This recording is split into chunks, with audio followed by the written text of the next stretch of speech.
This is good.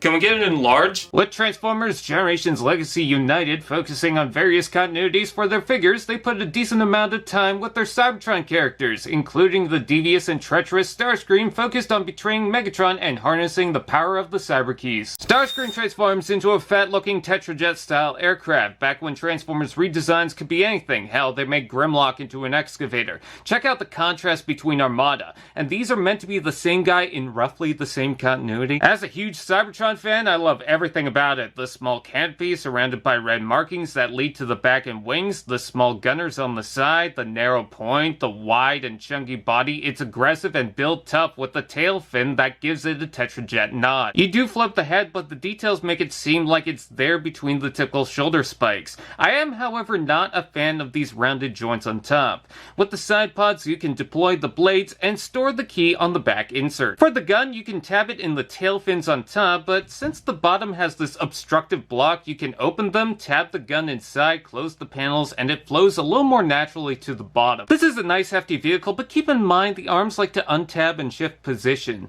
Still, it's not nearly enough to crush this man-child's innocence. Robot mode. Hip, hip, hip, hip. Part of this feels like a mixture of the chunk brought in from the jet mode's energy, but also sort of sleek in areas like the upper legs and feet. It all comes together to craft this powerful Seeker-inspired Decepticon, perfect for a Starscream that could actually take over. I like the torso with the canopy chest and shoulder towers like the original Seeker. I like the thruster shoulders, beefy boots, and how the tail fins drape down. If you want, you can remove the wing pods entirely or place them on the lower arm.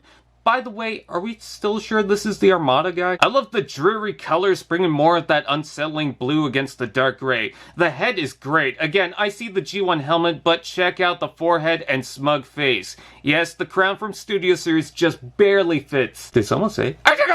Ball joint ahead, butterfly joint, shoulders out and in, forward to back, rotation below, double elbow, wrist rotation, waist rotation, hips out and forward to back, rotation below, knee bend, and foot tilt. Posability is sturdy, but there's more going on. You can untap the feet to bring them forward and back, and the shoulder pads move down to allow the arm to move out. You might also notice similar parts to the Siege Starscream used. I just wish the boob guns could move. Let's take a look at the accessories. There's a miniature Decepticon Cyber Key that plugs on the gun or his back. Doesn't unlock anything, but it's nice to have, especially if you then deploy his slick arm blades. He also has a transparent gun that can be tabbed on the back or be held. I think I'm honestly in love. Every time I side-eye this figure, it puts a huge smile on my face. The design in particular is nostalgic for me, as Cybertron got me hooked into Transformers, and I remember seeing the Supreme Starscream on shelves. I didn't get the original Voyager beforehand, but seeing this is a real treat. The posing is good, the weapons are well integrated, the Cyber Key doesn't unlock anything, but it's nice to simply have. This is probably now one of my top favorite Starscreams yet. I'd say he's like Scar, but Megatron as Mufasa doesn't really sound right.